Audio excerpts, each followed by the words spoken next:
हड्डियों के दर्द से परेशान हैं, जोड़ों में हल्की हल्की सूजन रहती है, चलते हैं तो पैरों में कट कट की आवाज़ आती है, बाल बहुत ज़्यादा झड़ रहे हैं, प्रोटीन पूरा नहीं हो रहा है, फेस पे ग्लो नहीं आ रहा है, तो इन सब का सोल्यूशन आज की अपनी इस वीडियो में लेके आई हूँ। सिर्फ 2 सुपर फूड जिनको आप अगर सही मात्रा में खाते हैं, सही तरीके से खाते हैं, सही टाइम पे खाते हैं, तो इन सारी परेशानियों में आपको आराम मिलेगा। पूरी जानकारी के लिए वीडियो को पूरा ज़रूर देखिएगा। चैनल पर अगर आप बिल्कुल पहली बार आए हैं या फिर आपने अभी तक हमारे चैनल स्टे फिट विद अभिलाषा को सब्सक्राइब नहीं किया है तो सब्सक्राइब जरूर कर लीजिएगा, क्योंकि इस तरीके की इन्फॉर्मेटिव वीडियोस लगातार हमारे चैनल पे आते रहती हैं। तो फ्रेंड्स, हमारा पहला सुपर फूड है तिल, सेसमी सीड्स। ये जो सफ़ेद वाले तिल हैं ये हमें लेने हैं। तिल में भरपूर मात्रा में calcium, magnesium, phosphorus, iron, healthy fats, protein और एंटीऑक्सीडेंट्स पाए जाते हैं। इसी वजह से तिल को हड्डियों और शरीर की मजबूती के लिए अच्छा माना जाता है।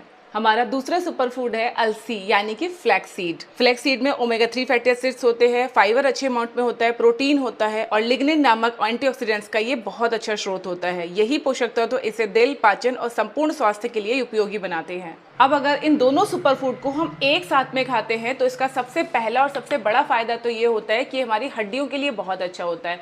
जैसे बढ़ती उम्र में कैल्शियम की कमी होने लगती है, हड्डियां घिसने लगती हैं, आर्थराइटिस होने का खतरा बढ़ जाता है। ऐसे में अगर आप इन दोनों सुपर फूड को कंबाइन करके सही तरीके से लेते हैं तो ये आपके शरीर में कैल्शियम की कमी को पूरा करता है।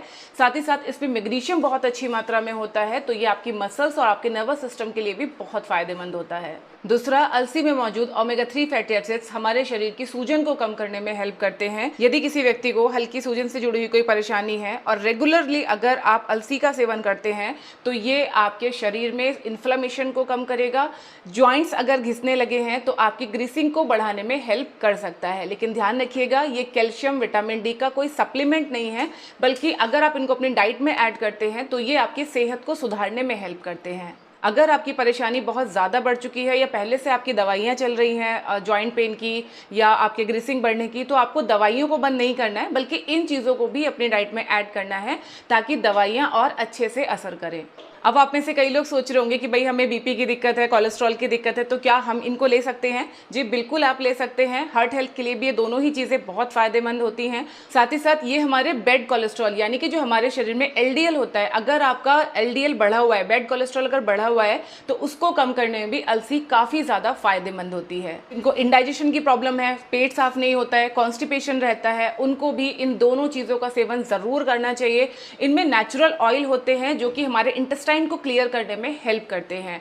लेकिन यहाँ पे आपको एक चीज़ ध्यान रखना ज़रूरी है, जब आप अलसी का सेवन कर रहे हैं, तिल का सेवन कर रहे हैं, उस टाइम में आपको भरपूर मात्रा में पानी पीना चाहिए, क्योंकि इन दोनों चीज़ों में नेचुरल ऑयल होता है प्लस फाइबर बहुत अच्छी मात्रा में होता है और इस फाइबर को डाइजेस्ट करने के लिए आपको भरपूर मात्रा में पानी पीना चाहिए। किस तरह से इनको खाना है वो मैं भी आपको आगे बताऊंगी। अब वो लोग जो कि अपना वजन घटाना चाहते हैं या वेट को कंट्रोल करके रखना चाहते हैं, क्या वो ले सकते हैं? बिल्कुल, आप इनको ले सकते हैं।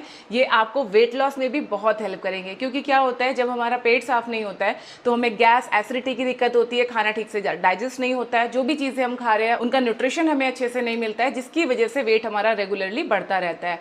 जब आपका पेट साफ होना शुरू हो जाता है, आपको एसिडिटी, गैस्ट्रिक की प्रॉब्लम कम हो जाती है, तो वजन भी आपका अपने आप कम होने लगता है। जैसा कि मैंने अभी आपको बताया कि इन दोनों चीज़ों में ही नेचुरल ऑयल होता है, हेल्दी फैट्स होते हैं, तो ये हमारे बालों और हमारी स्किन के लिए भी बहुत अच्छे होते हैं। रेगुलर अगर आप इनका इस्तेमाल करते हैं तो ये बाल झड़ने की परेशानी में भी आपको सोल्यूशन देगा। प्लस अगर आपकी स्किन पे रशेज हो जाते हैं या स्किन फटी फटी सी रहती है, रूखी रहती है, तब भी ये दोनों चीज़ें आपको बहुत हेल्प करेंगी। अब समझते हैं कि इन दोनों चीज़ों को हमें कैसे तैयार करना है, कितने अमाउंट में खाना है और किसको किस तरह से खाना है। तो फ्रेंड्स, ये जो हमने 1 कप अलसी लिया था, इसको हम एक पैन में डाल देंगे। आपको आंच बहुत तेज़ नहीं रखना है, हल्की आंच पे धीरे धीरे इसको चलाते हुए आपको भूनना है। जब आप अलसी को भून रहे हैं, ध्यान रखना है कि ये जलना नहीं चाहिए। अब आप ये भी सोच रहे होंगे क्या इसको हर कोई खा सकता है? तो देखो, अगर आप अपने प्रेगनेंसी में हैं या अगर आपका बच्चा छोटा है तो आप अलसी खाना थोड़ा सा अवॉइड कीजिए। स्पेशली अगर आप लैक्टेटिंग मदर हैं तो आप इसको खाना अवॉइड कीजिए। प्लस अगर आपका खून पतला होने की दवाइयाँ चल रही हैं तब भी अलसी का सेवन बिना डॉक्टर से पूछे आपको नहीं करना है। देखिए फ्रेंड्स, अब ये अलसी के चटकने की आवाज़ आपको आने लगी है। ये देखिए अभी जो अलसी है थोड़ा थोड़ा ऊपर की तरफ इस तरह से ये दाने पॉपअप होने लगे हैं।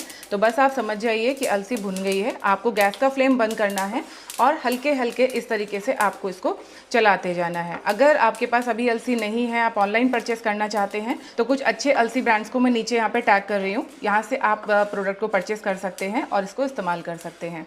देखिए अलसी अच्छे तरीके से भुन गई है। अब बस इसको एक जार में हम निकाल लेंगे।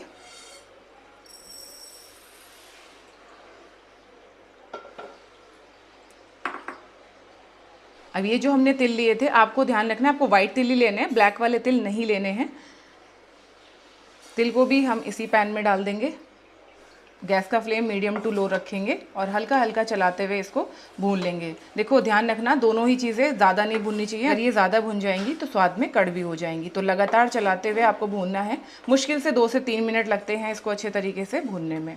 आप किसी भी उम्र में हैं इनका सेवन कर सकते हैं। बच्चों को भी आप ये दोनों ही चीज़ें दे सकते हैं।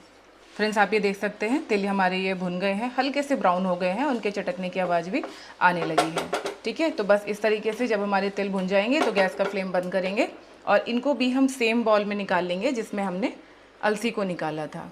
अब इनको हम थोड़ी देर के लिए ठंडा होने के लिए रख देंगे और जब ये ठंडा हो जाएगा तब हम इसको पीस लेंगे। सो फ्रेंड्स 10 मिनट के बाद आप ये देख सकते हो दोनों चीज़ें ठंडी हो गई हैं। अब इनको हमें इस्तेमाल कैसे करना है, तो देखो अगर आपके अंदर आयरन की कमी है या मैग्नीशियम की कमी है, उसको अगर आप बढ़ाना चाहते हो, आप गुड़ में इन दोनों चीज़ों को मिलाइए, उनके छोटे छोटे लड्डू बना के आप खाना शुरू कीजिए। आपकी आयरन की डेफिशिएंसी कम होगी और आपकी मैग्नीशियम की डेफिशिएंसी भी कम होगी। लेकिन अगर आप अपना वेट लॉस करना चाहते हैं तो इनके साथ में गुड़ लेना अवॉइड कीजिए। या तो आप इनको ऐसे ही खा लीजिए या फिर आप इनका पाउडर बना के रख सकते हैं। तो मैं अभी इनका पाउडर बनाने जा रही हूँ। पाउडर बनाने के लिए आपको क्या करना है, सिंपली आपको अपना एक मिक्सर जार लेना है और इसमें ये जो पूरा दोनों आपके अलसी और तिल का जो मिक्सचर है इसको इसमें डाल के हल्का हल्का दरदरा करके पीस लेंगे। सो फ्रेंड्स ये देखिए इसका हमने ये पाउडर बना लिया है। ये पाउडर इस तरीके से बना के आप किसी भी जार में स्टोर कर सकते हैं। 20-25 दिन आराम से ये चल जाएगा आपको, लेकिन इसको ड्राई प्लेस पे रखना है, नमी से ये ख़राब हो सकता है। अगर आप इसको कांच के जार में बंद करके फ्रिज में अगर आप रखते हैं तो ये आराम से 20-25 दिन चल जाएगा, ख़राब नहीं होगा। अगर आप अपनी हड्डियों को स्ट्रॉन्ग बनाने के लिए इसको ले रहे हैं या बच्चों को अगर आप दे रहे हैं तो दूध में आप 1 बड़ा चम्मच इस पाउडर को मिलाइए, लगभग 20 ग्राम, और ये आपको लेना है। आप इसको सुबह ले सकते हैं या फिर रात को सोते वक्त भी ले सकते हैं। अगर आपका कोलेस्ट्रॉल बढ़ा हुआ है, कोलेस्ट्रॉल कम करना चाहते हैं, वजन कम करना चाहते हैं, तो पानी में मिला के आप इसको ले सकते हैं। या अगर आप स्मूदी बना रहे हैं या मैंगो शेक बना रहे हैं, बनाना शेक बना रहे हैं, उसमें चीनी का इस्तेमाल मत कीजिए और ये पाउडर आप यूज़ कीजिए। दलिया में भी आप इसको इस्तेमाल कर सकते हैं। आप इसको एज अ ब्रेकफास्ट भी ले सकते हैं या एज अ इवनिंग स्नैक्स में भी आप पानी में घोल के ले सकते हैं। जैसा कि मैंने आपको पहले भी बताया था, दोनों ही चीज़ें फाइबर में काफ़ी रिच हैं, तो आपको इसके साथ में पानी पीना बहुत ज़रूरी है। रात को सोते वक्त आप इसको खाना अवॉइड कीजिए। आप शाम को करीब 4-5 बजे आप इसको लीजिए और थोड़ी थोड़ी देर में कम से कम 2 गिलास पानी आप ज़रूर पीजिए, ताकि ये अच्छे से आपको डाइजेस्ट हो जाए और आपकी आंतों को साफ करने में मदद करे। तो इस तरीके से इन दोनों चीज़ों का इस्तेमाल आपको करना है। आई एम श्योर ये रेमेडी आपको ज़रूर हेल्प करेगी। जोड़ों में दर्द है, जोड़ घिसने लगे हैं, ग्रीस खत्म होने लगा है, कोई भी परेशानी है, सब इसको इस्तेमाल कर सकते हैं। अगर गर्मी बहुत ज़्यादा है, गर्मी में आप इसको इस्तेमाल कर रहे हैं, तो आप इसको छाछ और दही में डाल के भी ले सकते हैं। आई होप ये वीडियो और जानकारी आपको ज़रूर पसंद आई होगी। इस तरीके की और वीडियोस देखने के लिए चैनल को सब्सक्राइब कर लीजिए, पेज को फॉलो कर लीजिए, साथ में इस वीडियो को अपने फ्रेंड्स और फैमिली में ज़रूर शेयर कीजिए ताकि सभी लोगों को मदद हो सके। घुटनों के दर्द से परेशान हैं तो ये एक्सरसाइज साथ में ज़रूर कीजिएगा। कमर दर्द से परेशान है तो ये एक्सरसाइज आपको बहुत हेल्प करेगी। अब हम मिलेंगे हमारी नेक्स्ट वीडियो में, तब तक अपना ख्याल रखिए, खुश रहिए, फिट रहिए। Thank you.